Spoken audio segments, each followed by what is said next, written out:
Good morning ladies and gentlemen, my name is Napoleon Total and today we are back with Enlisted News Weekly. This week we have a lot of stuff such as the massive new Enlisted update and the reinforcements received. USSR paratroopers.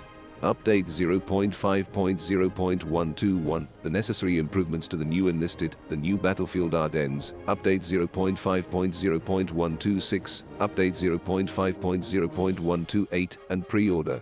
Armored personnel carriers. Of course, this is a lot of stuff. That said, let's get started. The first thing that we have up is the massive new Enlisted update. Of course, I already have gone over this multiple times through various videos.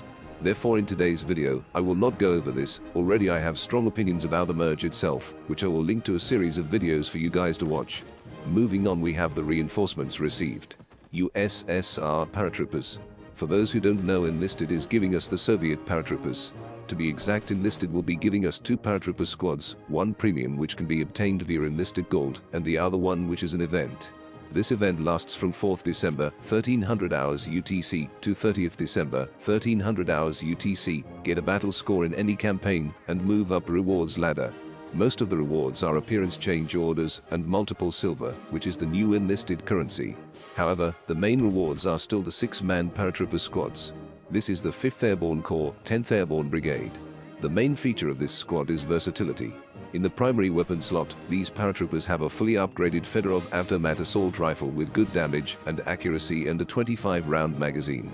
If for some reason you are not satisfied with it, you can swap it out for something else, and thus completely repurpose the squad. You can equip each soldier with a completely different weapon for a different combat situation, so that your soldiers will be ready to fight anywhere, anytime. That said, this is all it for the USSR paratrooper events. Let us move on to update 0.5.0.121. For update 0.5.0.121, we have a few changes such as fixing a bug that caused console players to be unable to join a game involving a custom mod. Fixed the incorrect position of one of the Soviet paratroopers in the airplane cabin before landing. The battle rating of the KV-1, -11 lira, for gold vehicle order, is corrected from IV to 3, which matches its tech tree version. Stage 1 of the USSR paratroopers event was marked as ended for some players. This has been fixed, and your true progress has been given back to you. Fixed the occasional occurrence of the enemy team's soldiers appearing as teammates, and the occasional occurrence of your own faction's soldiers appearing as enemies. Continuing on, we have necessary improvements to the new Enlisted. Such improvements include better battle rating display, which allows you to add the display of your current battle rating to the main screen. Enlisted also gave us the option to disarm soldiers in reserve, which allows exactly what you think it says, which allows you to manage your squads better. Finally, Enlisted adding a sell option for unnecessary squads.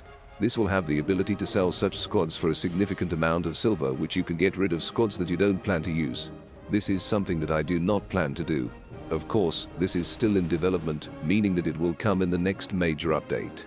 Speaking about the next major update, we have the new battlefields and maps coming to Enlisted, which is the Battle of the Bulge map. This will be only available to American and German forces for Tier 3 and above. That said, these maps look amazing, and in my opinion, these maps are what is going to make Enlisted better.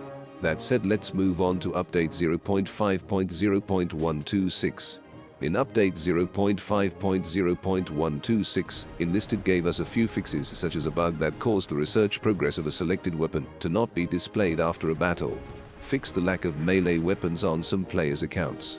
Added knives to soldiers and fixed game limitations due to this issue. Fixed the inability to start a session search in some cases. Fixed incorrect placement of offers and battle pass window on resolutions below 1680 x 1050. Changed the type of AVD-40 rifle from assault rifle to semi-automatic rifle. Now assaulters will not be able to use this weapon, and it will become available to other classes. This change may block the use of squads already armed with this weapon. It is necessary to re-equip them. Fixed the description of premium squad sets to adapt it to the new ability mechanics. That said, let's move on to update 0.5.0.128, which also fixes a few things such as fixed a bug that made it impossible to purchase a US soldier of the Rider class. Researched and purchased weapons now have a shopping basket icon displayed in the research menu. Fixed a bug that made it impossible to purchase German battle pass soldiers, Italian flammetrooper and attacker pilot. That said, let us move on to the final part of today's Enlisted news. This will be the armored personnel carriers. This week Enlisted has announced that they will be allowing us to pre-order armored personnel carriers. As of right now, these APCs are essentially a mobile rally point for your team. These vehicles will not only provide convenient transportation for your squad, but will also allow your allies to join the heat of battle right away. The mechanics are similar to the engineer's rally point, but APCs are more durable and faster and allow you to pick up your teammates, drive behind enemy lines even while under fire, and launch a surprise attack. Or just leave a vehicle where a normal rally point would be easily destroyed. This squad will use its own unique transport slot, and you can arm and change the vehicle's crew as a regular infantry squad. It consists of 6 soldiers of different classes, where only one is a driver, the rest are various specialists who you can arm at will. The rally point will be active as long as the vehicle is in one piece. Essentially what Enlisted doing is taking the heroes and generals approach to armored personal carriers, allowing them to act as massive movable rally points. That said, let's move on to the specific APCs.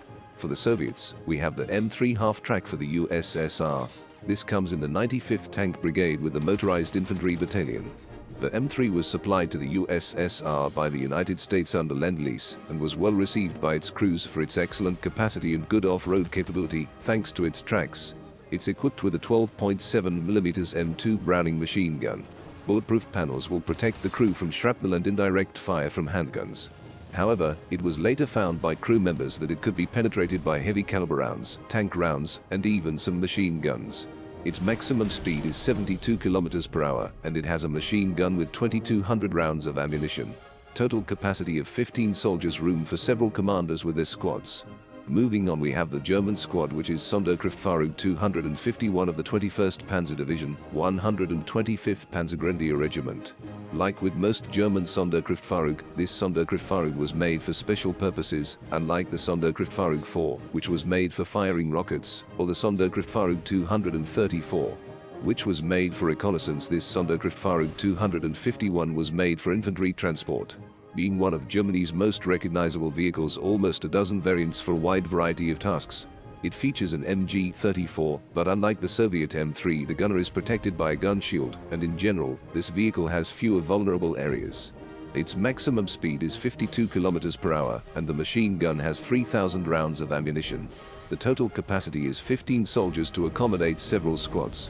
That said, you can pre-order these squads, which both cost around $40, with them each costing $25 each if you do buy them separately. That said, that is all for this week. Don't forget to like, subscribe, and join the Discord. I'll see you in the next one.